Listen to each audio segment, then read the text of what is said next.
Broadcasting live on YouTube, Facebook, and X. Here's your host, Andrew Romanella. Okay? Like, just get the hell out of here. Nobody cares what you think if you're not a Mets fan.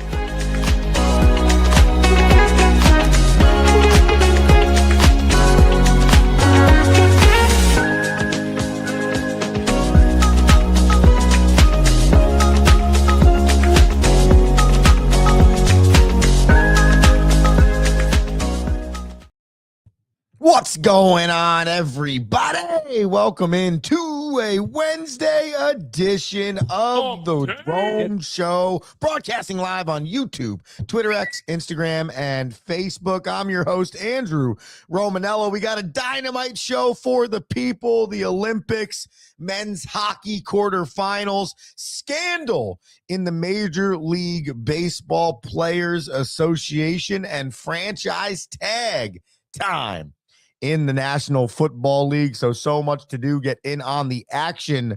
YouTube.com/the Romanellas. That's YouTube.com/the Romanellas. Hit that subscribe button, people. That's huge for the show. Twitter, X, and Instagram, The Rome Show 1. That's Twitter, X, and Instagram, The Rome Show. Then the number one, Facebook.com/The Rome Show, The Rome Show podcast, wherever you listen to podcasts.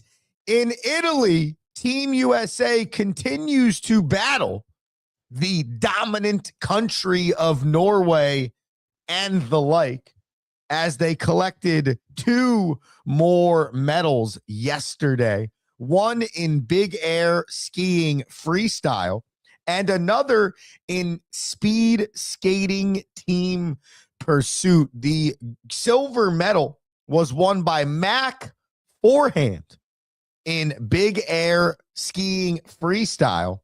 Mac, though surprising, he won the silver. When I give you this statistic, Mac landed a never before seen nose butter triple cork 2160. Yes, you heard that correctly. This man landed a never-before-seen trick in the Olympics while competing for a medal, and he won silver. Why, you may ask? Because the man from Norway that won the gold landed the same nose butter triple cork 2160 with more pizzazz and a little bit more woo and whatever else you do up in the air while they're spinning and flipping and doing whatever else. But great job out of Mac. Great job out of America down the ski slope, getting back in the medal column.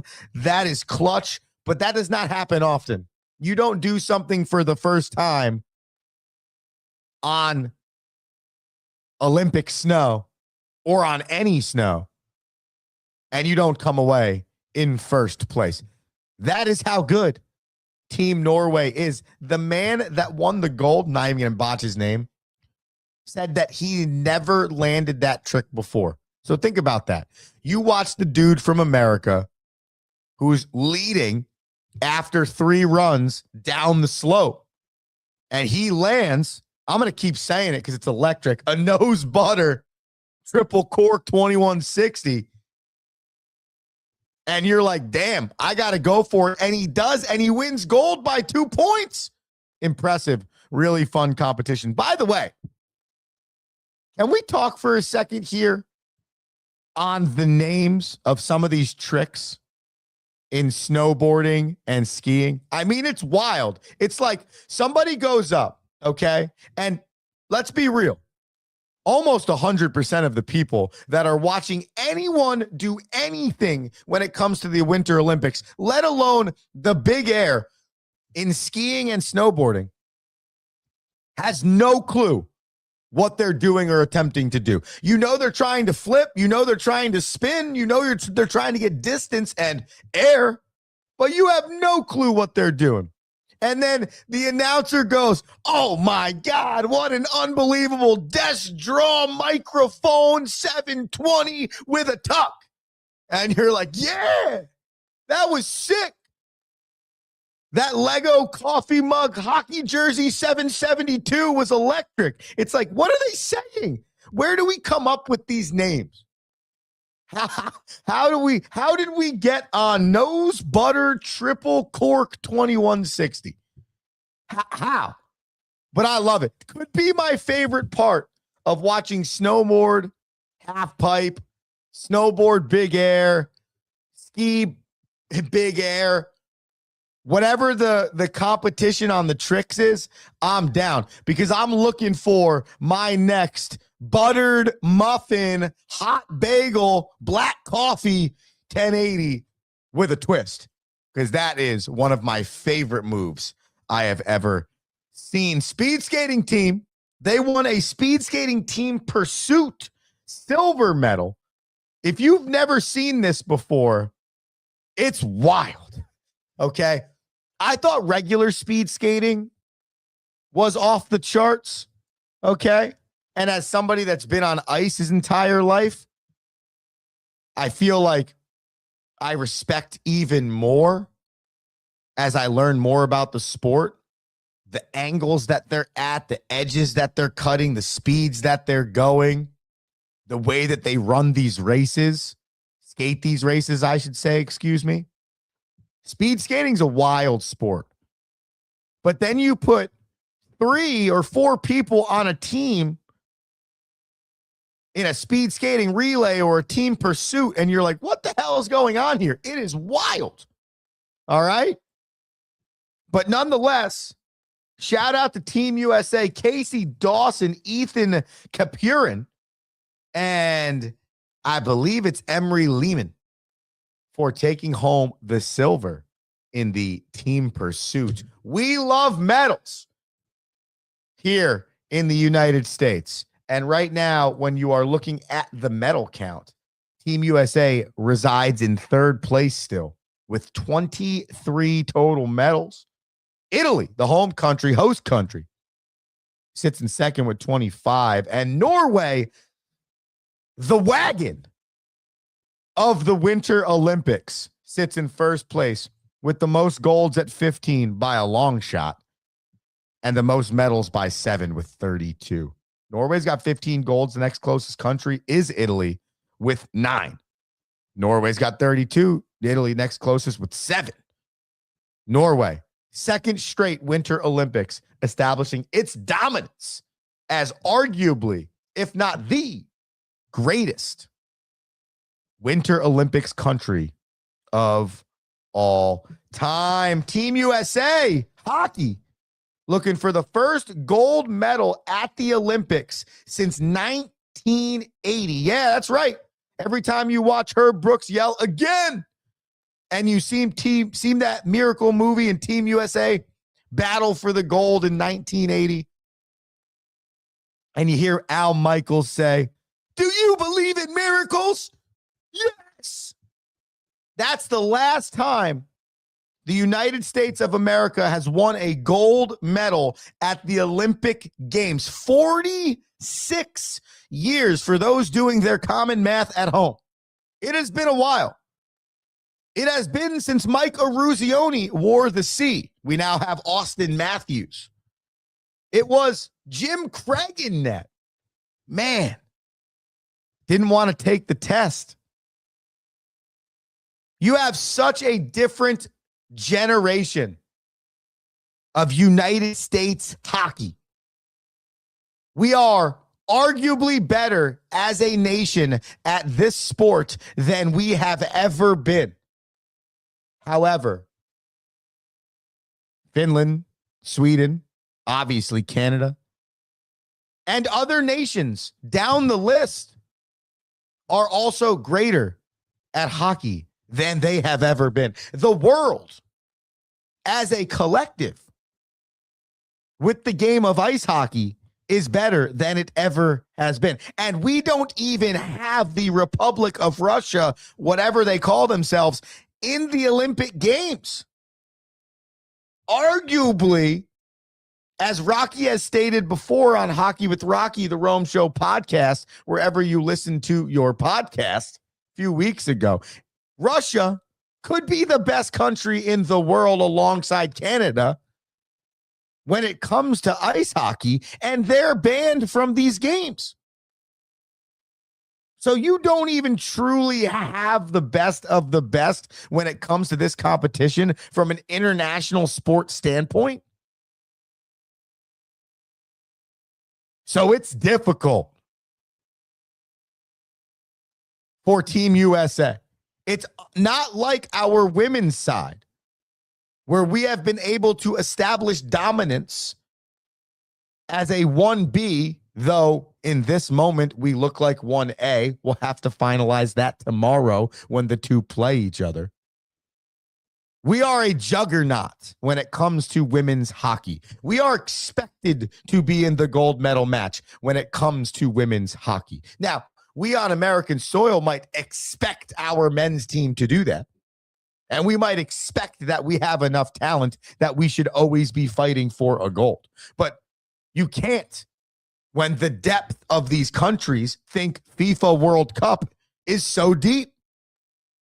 When you have 5, 6, 7 nations that have National Hockey League players on them now, when you have essentially 3 nations in Sweden, the United States of America, and Canada, and obviously we're not going to include Russia right now, with almost an entire roster of National Hockey League players, that just shows you the depth of the talent in hockey right now. Okay? So for the men, quarterfinal matchup today, 3:10 p.m. versus Sweden. And I think it's pretty simple when it comes to these two countries. Team USA wants to play fast.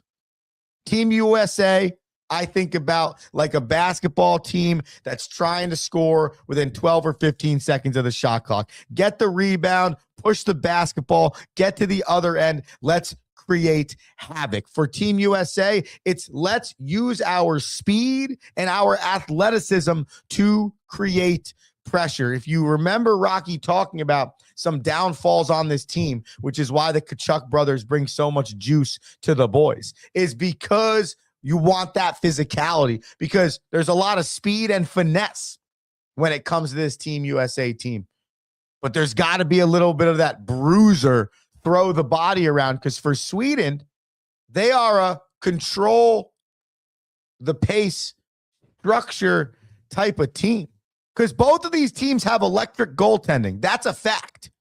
You might be looking at one of the best goaltending matchups in the Olympics in United States of America and Sweden today at 3:10 in the quarterfinals. Okay? But you are looking at two slightly different styles of play. The get out and get going for Team USA. Let's move, let's move, let's move. And the let's see the ice. Let's set our offense up.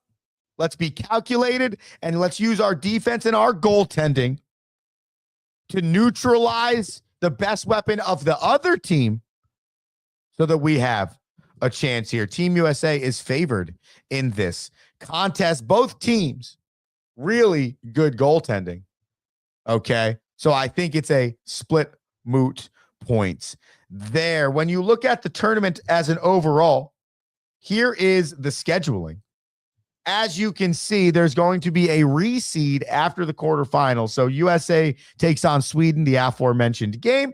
Then you got Canada versus Czechia, Slovakia versus Germany, and Finland versus Sweden. You're probably not going to get a scenario unless we get to the gold medal match where you're going to see Canada versus USA. And the facts are the facts. That's what everyone wants to see. Okay, that's what everybody wants to see. I think you're going to get the top. You're going to get 4 nations in this semifinal. That's my belief. Canada beats Czechia. 3 of the 4 nations, excuse me. Canada beats Czechia. USA beats Sweden. I don't know what's going to happen in Germany, Slovakia. Germany's playing some good puck right now. Okay, and Slovakia medaled last Olympics. And then Finland. So, and for those trying to remember at home, it was Canada, USA, Finland, and Sweden in the Four Nations last year. Before we get to commercial break, we got a quick moment. Let's go through the leaders of this tournament, starting with the assists. Look at Connor McDavid, man. Dude, Team Canada, bro. Shout out Meg, not here this morning. We miss you. McDavid 7, Crosby 4, Marner 4. Only team on there with 3 total players in the top 10.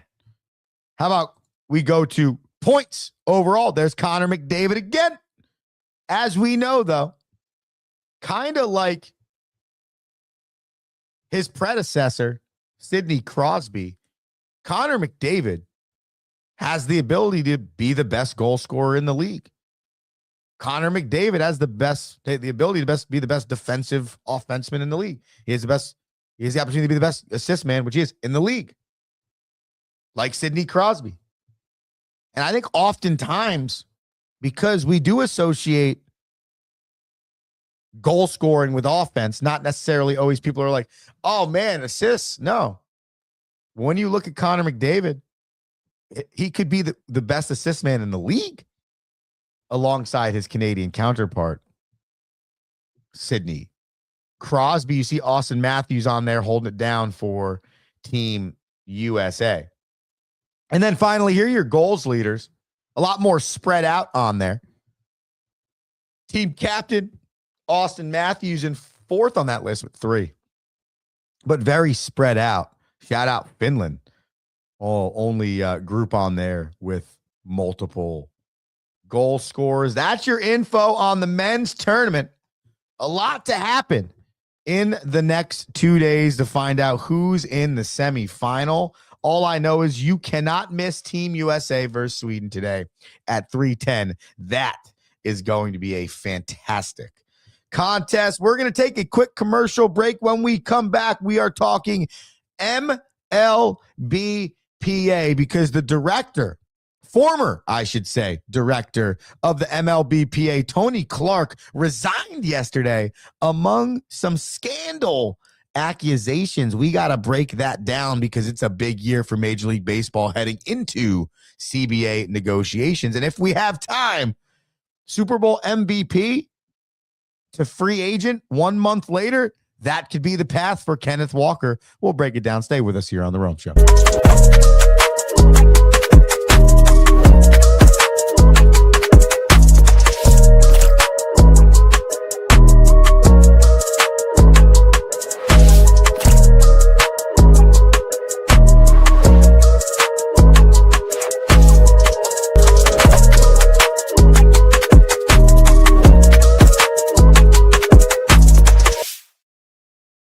What is one thing every great leader has in common? They challenge their people to not stop at the first right answer. Tighten the Lug Nuts is a leadership book that will teach you how to move past the first right answer with entertaining and detailed examples founded in real-world concepts and experiences. Accelerate towards your professional goals with Tighten the Lug Nuts, one of the best leadership books available.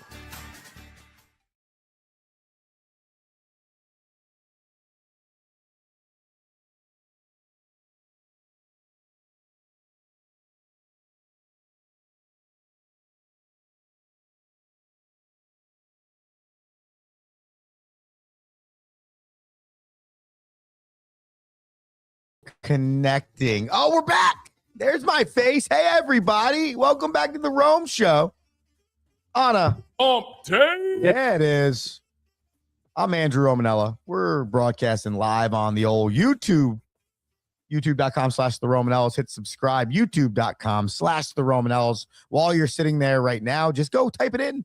Go to the YouTube app. Type in The Romanellas. Hit subscribe. Then close the app. I don't care. Give me that subscription. You can listen on Twitter, X, Instagram, The Rome Show 1, Facebook.com/The Rome Show. I was working on my snowboarding tricks during the break.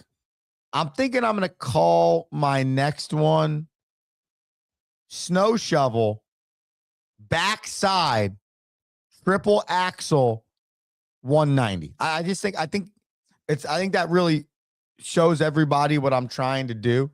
All right.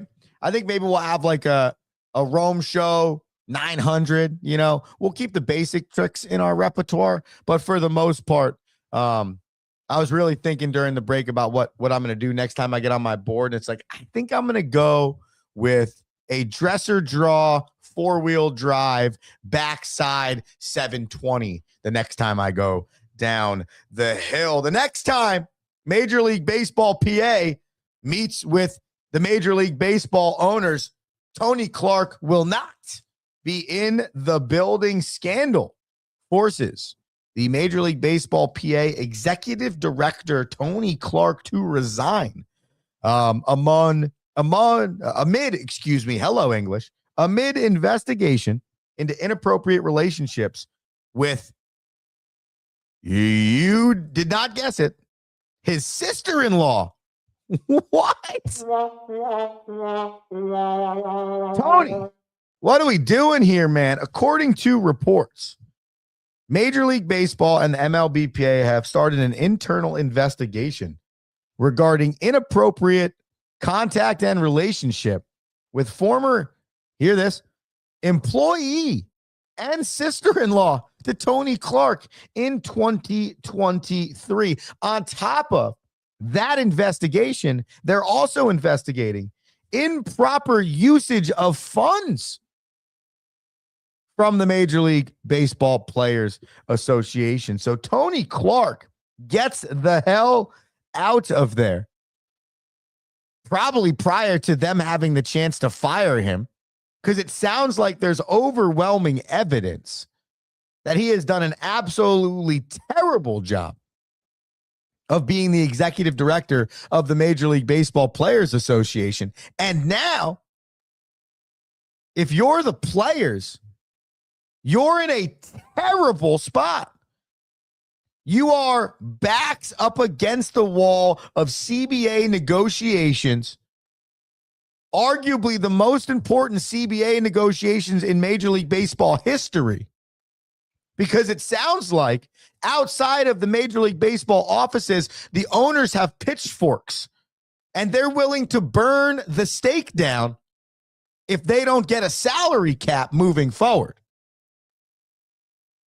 So this could be the worst time ever for the Players Association to have their executive director not only just resign, so now you're looking to get somebody new to lead that charge, but it's also an atrocious time when it comes down to the CBA negotiations, because though you're most likely going to hire somebody that's been involved and understands what's going on,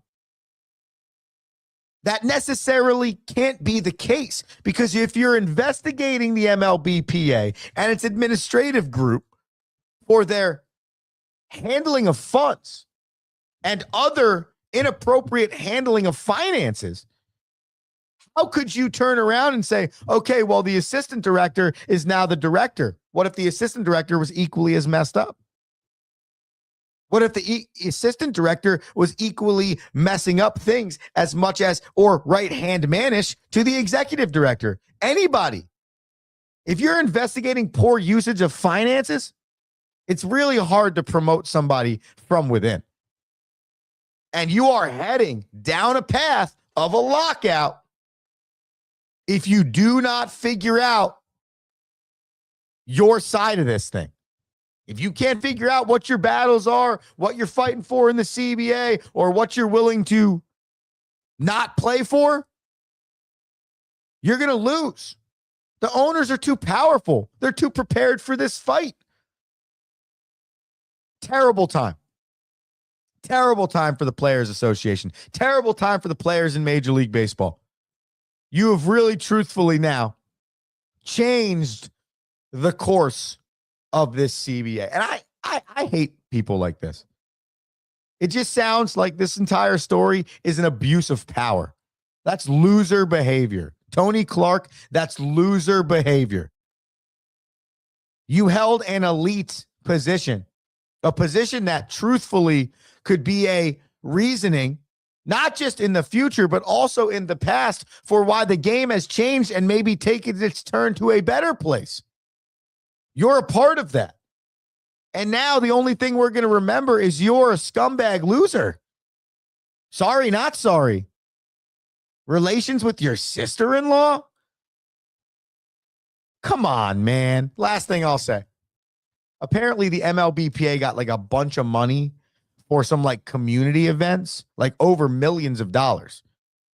And that's a large aspect of this investigation because the amount of events that existed comparative to the amount of money that Major League Baseball PA received for those events does not equate. Therefore, federal investigation opened. Not good. Not good for the MLBPA. Let's finish with a you know what really grinds my gears. I know. I got to copyright Peter Griffin for this segment. Thank you, Peter, for enlightening us on the show Family Guy so many years ago with the greatest segment of all time, which is you know what really grinds my gears. Now, this one is not that deep. Okay. And if you know the Rome show and you know Andrew Romanella, Andrew can get hot. He can get hot on topics he cares about, especially when this microphone's in front of his face. Okay. But this one is just more of a disappointment than anything else. What really grinds my gears is when you witness a player that's a young player, doesn't matter the sport, any sport, younger player, 4th or 5th year in the league, rookie deal even, a lot of good juice left in the body, and they have what presumably feels like a career year. And they do things that are special. They win awards, they win championships, they do things. They do things that make you excited about this player or help the team win. Either one. And then you get to free agency. You get to a point where that person deserves their money. And all of a sudden, they're a free agent. And I don't hate it as much for the player and their money. Because most of these players, if they are good enough to, in this example, football, get a franchise tag, and the team decides they don't want to franchise tag them, so they're going to be a free agent, they're going to fall somewhere in between what their salary was and what their franchise tag number would be. In this example, I'm talking about Kenneth Walker III, the MVP of Super Bowl 60, ran for 1,027 yards this year, 417 yards in the postseason, had 5 touchdowns during the regular season. In the Super Bowl, ran for 135 yards, had a combined 151 overall yards, and was the MVP. In this 4th and final year of his deal, the Seahawks have decided they are not going to tender him the franchise tag, which would have them pay him $14.5 million this year, fresh off his rookie deal that was paying him $2.7 million per year. So Kenny Walker, a week, maybe 2 off of winning the Super Bowl MVP, celebrating with that franchise, being drafted by that franchise, now has to flip gears and go be a free agent. And it grinds my gears. You have Zach Charbonnet coming off an ACL injury that happened in the postseason. When that happened, Kenny Walker then became a better version of Kenny Walker than it's been in his 4 years in the league. I understand it's a 2-back league, and it's hard to commit $14.5 million to a running back. But it just bothers me that that is the state of a running back in the National Football League. If that was a quarterback, he would have been paid the day after the Super Bowl. If that was an offensive lineman, he would have been paid the day after the Super Bowl. I can go on to other positions. And everyone's going to come back with, well, the running back is expendable. Is it though? Because, hey, man, this is the first running back to win a most valuable player since Terrell Davis in 1997. And you can tell me that it's because the game wasn't that interesting, but this guy didn't even record a touchdown. So what are we talking about here? So you're telling me that the stats for Sam Darnold couldn't, not great stats, be equally the MVP? No, if the guy was the best player in the game,